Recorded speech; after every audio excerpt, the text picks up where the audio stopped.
Relawan Jokowi Mania tak terima Sekjen PDIP Hasto Kristianto menyamakan level Presiden Jokowi dengan anak ranting PDIP. Diketahui anak ranting merupakan level struktur partai terendah di PDIP.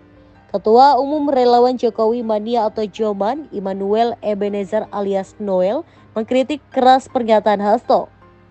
Menurut Noel, pernyataan Hasto yang menyebut kalau Jokowi seharusnya bertemu dengan kader ranting PDIP terlebih dahulu, baru ke Megawati adalah jauh dari kesan dan sikap seorang kader partai politik. Dia lantas menyinggung sejatinya pihak seperti Hasto Kristianto perlu mendapatkan pengkaderan ulang.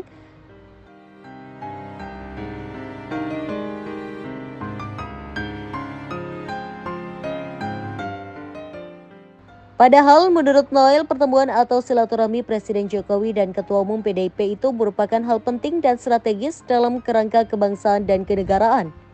Atas pernyataan dari Hasto itu, lantas Noel menilai kalau Hasto hanya mengedepankan sinisme politik.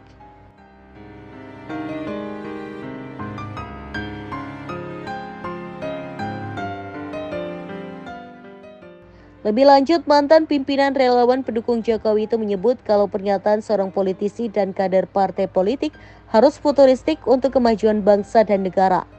Sehingga Noel beranggapan kalau pernyataan dari Hasto itu hanya pernyataan yang ngawur tanpa ada substansi.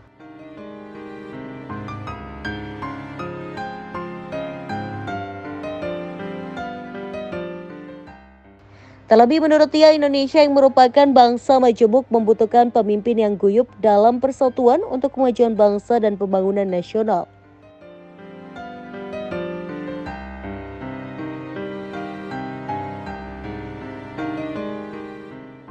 Ya, sebenarnya Lebaran kan memang merupakan momentum untuk melakukan silaturahim berhalal bihalal.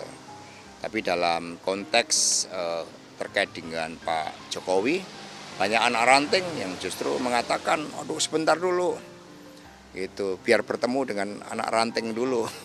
Karena mereka juga menjadi benteng bagi Ibu Megawati Soekarno Putri. Ini bukan persoalan karena PDI Perjuangannya, tetapi lebih karena bagaimana pemilu 2024, khususnya Pilpres yang didambakan menjadi legasi dari Presiden Jokowi, tapi ternyata justru merupakan puncak ya dari abuse of power dari presiden, dan kemudian terjadi akibat nepotisme, kepentingan untuk memperpanjang kekuasaan itu, sehingga anak ranting justru yang menjadi benteng Ibu Mega agar ya tetap kokoh berdiri di dalam mengawal demokrasi itu. Beliau kan bilang bahwa Pak Jokowi itu membakar rumah PDI Perjuangan. Kalau menurut saya yang membakar rumah PDI Perjuangan itu, dengan segala hormat ya, Mas Hasto. Kenapa kalau membakar itu dimaknai sebagai PDI Perjuangan suaranya turun ya, terutama di tingkat nasional, kemudian pilpresnya kalah. Menurut saya itu karena Mas Hasto sebagai aktor utamanya. Di tempat ini saya pernah mengatakan bahwa seandainya panglima perang pemilunya PDI Perjuangan itu pada tahun 2024 ini adalah Mas Bambang Pacul Halan, saya yakin ceritanya akan sangat-sangat lain dan sangat-sangat berbeda. Polarisasi dan dividen. Nah, saya menganggap Mas Pacul itu adalah orang yang berangkat dari fakta dan data. Beliau adalah tipologi fakta dan data, tim fakta dan data. Tapi kenapa kan gini ya, kita kan tahu ya kalau misalnya banyak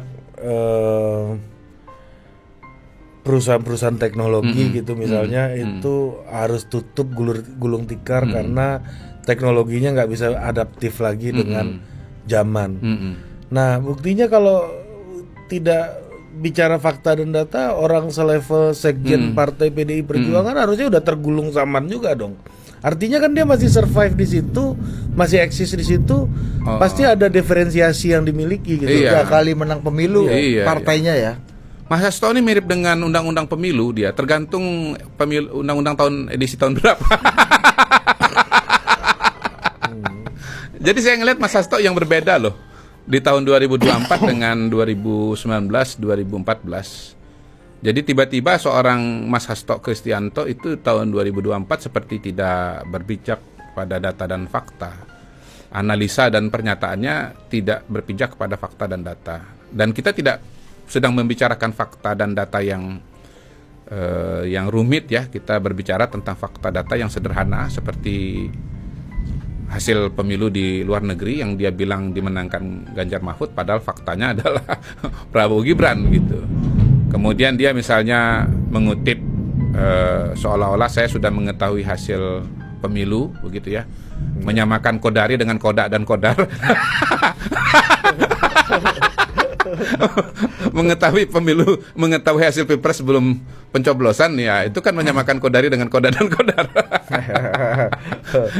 Padahal sebetulnya saya tidak pernah mengatakan hasil nasional ya, dan bukan hasil pemilu, tetapi itu adalah Pilkada Jakarta, survei Pilkada Jakarta dan hasil survei pada bulan Desember ya, pada saat materi itu saya sampaikan gitu. Jadi hal-hal yang sifatnya sangat mendasar atau fundamental itu beliau sepertinya lepas dari fakta dan data itu. Makanya survei untuk DPD Jakarta, untuk wilayah Jakarta. Iya, iya, untuk apa? Untuk bukan paslon. Pilkada, kan? Ya, paslon di DKI Jakarta. Ya. Maksud saya.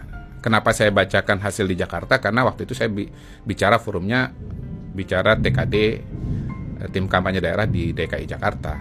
Jadi cara kita melihat Mas Hasto ini menurut saya ya sangat berbeda dulu dengan sekarang gitu.